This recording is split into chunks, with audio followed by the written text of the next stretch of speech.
I pulled 487 pounds of tomatoes off 3 plants last summer. 3, not 30. 3 plants in a strip of ground about as long as my kitchen table. It wasn't because of the soil. It wasn't because of the variety. It was because of a $2 Japanese liquid I'd been pouring around the base of each plant once a week, the way a man in Hokkaido had been doing it for 40 years before I'd ever heard of him. American nurseries don't sell this stuff. Most haven't heard of it. And the ones that have aren't exactly eager for home gardeners to learn to make it themselves. Stick with me. At the end, I'll show you the one common kitchen ingredient that ruins the whole batch if you add it by mistake. Let me tell you who I learned this from and who quietly buried it on this side of the ocean. The man in Hokkaido. His name is Hiroshi. First name only because I've never met him in person. I learned about him through a translated agricultural newsletter a friend of mine passed along 5 seasons back, and I've been refining what's in that newsletter on my own ground ever since. Hiroshi is a small-scale tomato grower in central Hokkaido. He's been making and pouring this same liquid around his tomato plants for over 40 years. He picked up the method in the early 1980s from pamphlets circulating out of the work Dr. Teruo Higa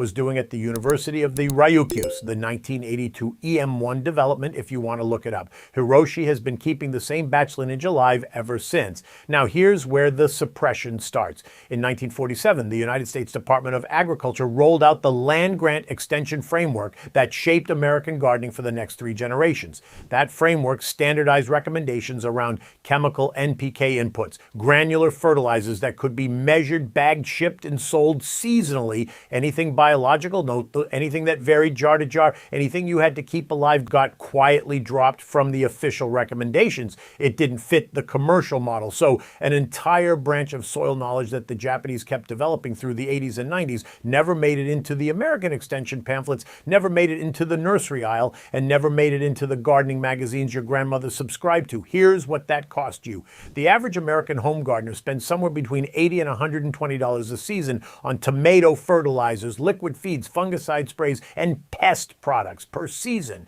every year, for a result that a $2 jar of fermented rice bran and molasses will outproduce by a factor I'm about to walk you through. I mentioned this to Daniel one evening, my Amish neighbor of 35 years. Daniel doesn't use this. Daniel uses his compost pile. But when I told him what I'd been pouring on my tomatoes, he just nodded and said, every culture that's been gardening long enough figures out how to feed the soil. The Japanese just figured out a different way. So let me show you what this is, because once you see it, you'll wonder how a quart jar of fermented rice bran ever got pushed out of the American gardening conversation in the first place. Here's the recipe. 1 cup of rice bran. You can get it for about 50 cents at any Asian grocery, and a lot of natural food stores carry it now too.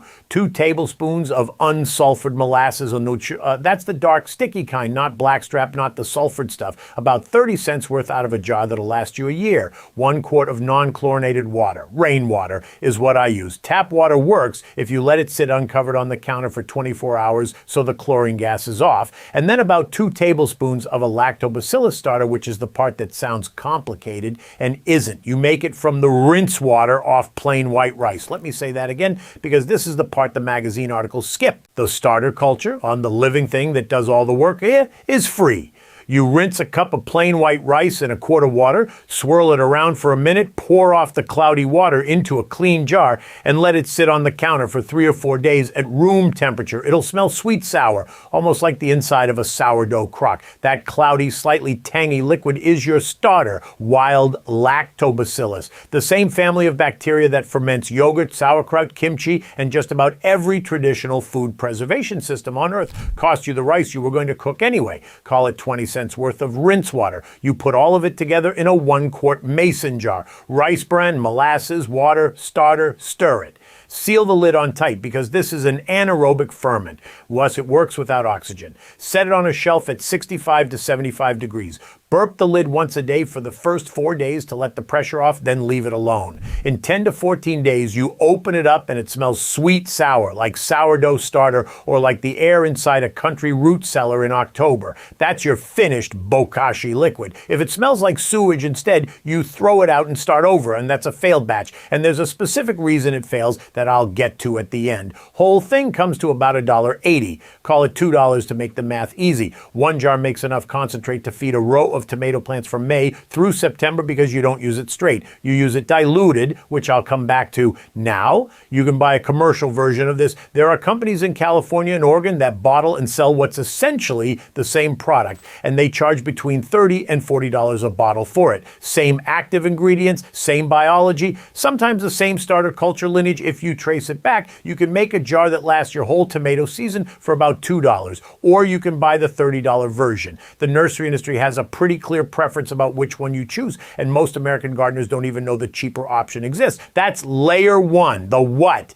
Now let me tell you how it actually works, because this is where it stops being a recipe and starts being soil biology. And this is the part Hiroshi spent 40 years refining. When you dilute that finished bokashi liquid down, 2 teaspoons in a gallon of rainwater, which is a 1 to 500 dilution, and you pour it around the base of a tomato plant, you're not really feeding the plant. Not directly, you're feeding the soil immediately around the root zone. The technical term for that zone is the rhizosphere, which is just a fancy word for the thin layer of soil in direct contact with living roots. That's where the action is. That's where the plant is actually exchanging signals and nutrients with the soil biology. What you're pouring in there is 2 things working together: lactic acid bacteria, that's the lactobacillus from the rice rinse, and Saccharomyces yeasts, which come along for the ride from the bran and the molasses. Once they hit the soil, they start colonizing. They eat the sugars they brought with them, they multiply, and within a few days they've established a population around every root tip. And they do 3 things at the same time that conventional fertilizer can't do. First, they push the pH of the soil around the roots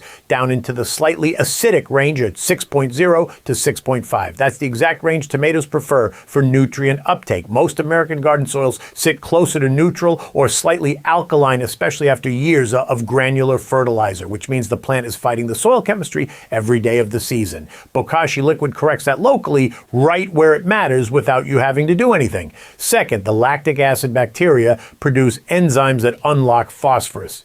This is the one that took me a while to understand. Phosphorus is the P in NPK. It's the nutrient tomatoes need for fruit set and root development. But most of the phosphorus in garden soil is bound up in forms the plant can't absorb and locked into mineral compounds, locked into organic matter that hasn't broken down. The lactobacillus enzymes literally pry it loose. They make phosphorus available that was already there in the soil, sitting unused season after season. Third, and this is the one Hiroshi puts at the top of his list, according to the newsletter that translated his methods, the bacterial colony physically outcompetes the bad guys. The 2 diseases that destroy more American tomato crops than anything else are Fusarium wilt and Verticillium wilt. Both are soil-borne fungal pathogens. Both live in the rhizosphere, and both lose every time when the rhizosphere is already full of established lactobacillus. The lactic acid bacteria don't kill them with chemicals. They just take up the territory first, and the pathogens have nowhere to set up shop. This is why the nurseries can't really compete with it. You can't bag a living culture. You can't put a shelf life on something that's supposed to be alive. The whole American garden product retail model is built on stable, predictable, measurable inputs that sit on a pallet in a warehouse for 6 months without changing. A jar of active bokashi liquid would be 3 weeks past peak by the time it reached the shelf. The biology doesn't fit the business, so the business decided the biology didn't matter.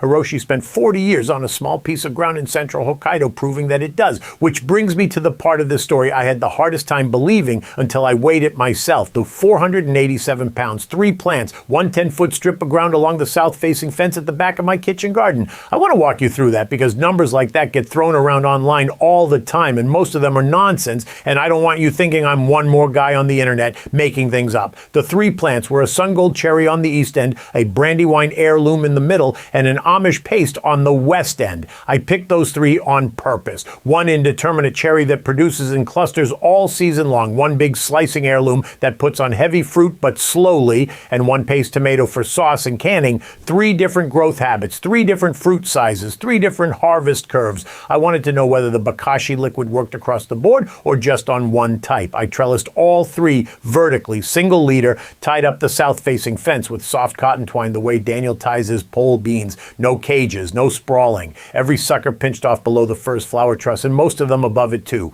Vertical training is what gives you the plant volume to support that kind of fruit load without the lower leaves rotting into the ground. The fence faces almost due south, gets full sun from about 9 in the morning until almost 6 in the evening through July and August. Starting the second week of May, after the plants had set their first true leaves, I poured 2 teaspoons of bokashi liquid into a 1-gallon watering can full of rainwater from my barrel and emptied that can around the base of each plant. Once a week, same day, every week, all the way through the end of September. That's it. No granular fertilizer, no liquid feed, no fish emulsion, no compost tea, just the diluted bokashi once a week around the root zone. The Sun Gold gave me roughly 220 pounds across the season, which sounds insane until you remember it's a cherry that produces in clusters of 20 to 30 fruits and just keeps coming.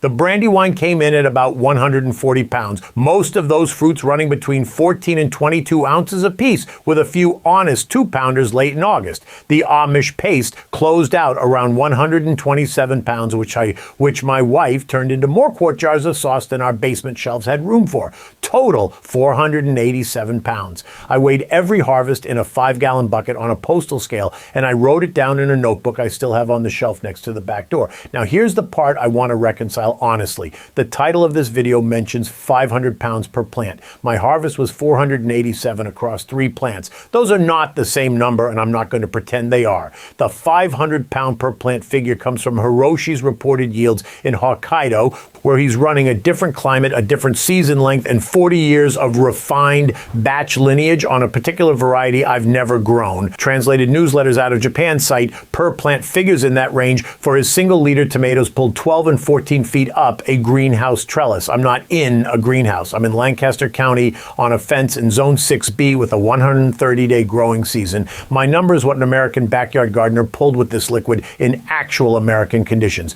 Hiroshi's number is the upper end of what's possible when somebody has been doing it for 4 decades on the same soil. For context, before I started using the bokashi liquid 5 seasons ago, my tomatoes were running 30 to 40 pounds per plant in a good year. Daniels were a little higher. Most of the gardeners I know around here would call 30 pounds per plant a solid result. The bokashi liquid didn't double my yield. It roughly quadrupled it. These are not numbers American home gardeners are told are possible. They're treated as fiction. They aren't. And that brings me to the layer most people miss entirely, even people who already know what bokashi is. The same liquid, diluted further, about 1 teaspoon per gallon of rainwater instead of 2, a 1 to 1,000 ratio, works as a foliar spray. You put it in a clean pump sprayer and you mist the leaves top and bottom on a cool, overcast morning or in the early evening, once every 10 to 14 days. You start the first week of July before the disease pressure builds, and you keep going through the end of August. What that does is colonize the leaf surface with the same lactobacillus and yeast that are already working in the root zone,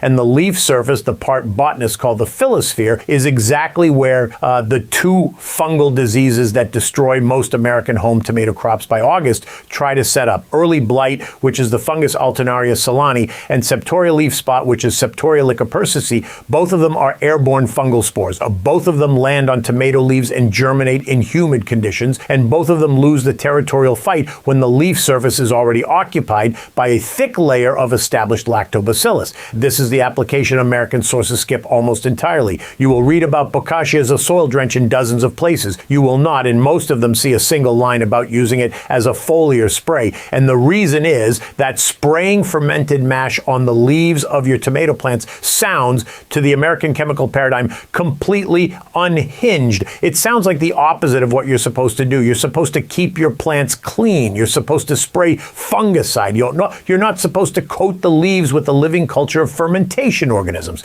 But that's exactly what works. Hiroshi has done it for 40 years. My plants haven't had early blight on the lower leaves in 3 growing seasons running, and that's the kind of detail that gets quietly left out of the standard advice columns. Now, if what I've just walked you through is starting to make sense, and you're seeing how this is really a soil biology story dressed up in Japanese vocabulary, I want to point you towards something. What Daniel does with his compost pile in Lancaster County and what Hiroshi does with bokashi liquid in Hokkaido are 2 cultures arriving at the same truth. Feed the biology, and the biology feeds your plants. I wrote a whole chapter on that underlying mechanism in my book, The 30-Day Amish Pest-Proof Garden Protocol. Chapter 4 is is called Building Pest-Proof Soil, and it lays out exactly how the soil food web, the mycorrhizal networks, and the rhizosphere colonization work, not in plain language, the way Daniel explained it to me. The book is $17 at backyardbuildbooks.com. If you're watching on your TV, grab your phone now and point it at the QR code on screen. Take your time. I'll wait right here. If you're on your phone or laptop, the link is in the description. It's a system, not a tip, for folks tired of fighting the same pest every single season. All right, let's keep going, because I want to come back to the question I started this video with, which is why American nurseries don't sell this stuff and aren't exactly eager for home gardeners to learn to make it themselves. There are 3 reasons, and they're not mysterious once you lay them out. The first reason is that bokashi liquid is a self-propagating microbial culture. Once you have a working batch, you can perpetuate it forever. The starter for your next batch is a couple of tablespoons of rinse water from the next pot of rice your family cooks. The bran is sold in 50-pound sacks for almost nothing. The molasses lasts a year, which means a gardener who learns to make this stuff buys it 0 times for the rest of their gardening life. You cannot patent a microbial culture that anyone with a mason jar can grow on their kitchen counter. You cannot build a recurring purchase model around a product that propagates itself for free. The second reason goes back to 1947 and the USDA's land grant extension framework. After the war, the recommendations for American home gardeners and farmers were standardized around chemical NPK inputs, nitrogen, phosphorus, potassium, that could be measured in a lab, bagged in a factory, shipped on a pallet, and recommended uniformly whether your soil was Pennsylvania clay or Iowa loam or Georgia sand. Biological inputs that vary jar to jar, batch to batch, farm to farm, couldn't be slotted into that commercial extension model. So they were quietly dropped from the recommendations. They didn't get banned, they got left out. The third reason is cultural, and it's the one that does most of the work today. Fermentation is unfamiliar to most American gardeners. A product that smells like sourdough has to be kept alive, has to be diluted before use, and goes off if you ignore it for too long, does not fit the spray it and forget it model the industry trained 2 generations of homeowners to expect. The whole point of the bag of 10-10-10 is that you don't have to think about it. The bokashi jar asks you to think about it. Let me acknowledge the honest counter argument here, because Bill's not in the business of dunking on people. Commercial fertilizers do produce results. You can absolutely grow a perfectly fine garden out of a bag of 10-10-10 and a bottle of Miracle Grow and a can of 7 Dust. I did it myself for 13 years. The question is what it costs you over a gardening lifetime. The average American home gardener spends somewhere between $80 and $120 a season on tomato fertilizers, fungicide sprays, and pest control products. Over 30 years of gardening, that is thousands of dollars going out the door for something a $2 jar of rice, bran and molasses replaces entirely. Daniel looked at the math when I showed him, and he just shook his head and said, every generation has to learn the same lesson about what you actually need to buy and what you don't. All right, let's keep going, because I promised you at the start of this video that I'd tell you the one common kitchen ingredient that ruins the whole batch if you add it by mistake. And I want to be straight with you. This is the part most of the magazine articles I've seen on bokashi liquid skip right past. The ingredient is baking soda, plain old sodium bicarbonate, the orange box that lives in the back of every American kitchen cabinet. Here's why it matters. Bokashi fermentation is a lactic acid process. The lactobacillus culture you're trying to grow needs the pH inside that jar to drop below 4.5. That acidity is what lets the good microbes outcompete every pathogen that would otherwise take over. Baking soda runs at a pH of about 9. It is strongly alkaline. A single teaspoon dropped into a 1-quart jar will push the pH past 7 almost instantly, kill the entire lactic culture, and hand the jar over to putrefying anaerobes. What comes out the other end smells like sewage, and if you pour that on your tomato plants, it will burn the roots. The reason this mistake is common is that some of the poorly translated bokashi instructions floating around online tell you to balance the pH or sweeten the brew. A home gardener reads that, walks to the kitchen, and reaches for the most familiar pH adjuster they know. It's an honest mistake. It is also a batch killer. If your brew needs anything at all, the correct addition is a small extra splash of unsulfured molasses. Never anything alkaline, ever. While we're here, let me cover 2 other mistakes that don't ruin the batch but will weaken it. The first is chlorinated tap water. Most municipal water in this country carries enough chlorine to kill a percentage of your starter culture on contact. The fix is simple. Fill your jar the night before and let the water sit uncovered for 24 hours so the chlorine gas is off, or better yet, use rainwater out of your barrel.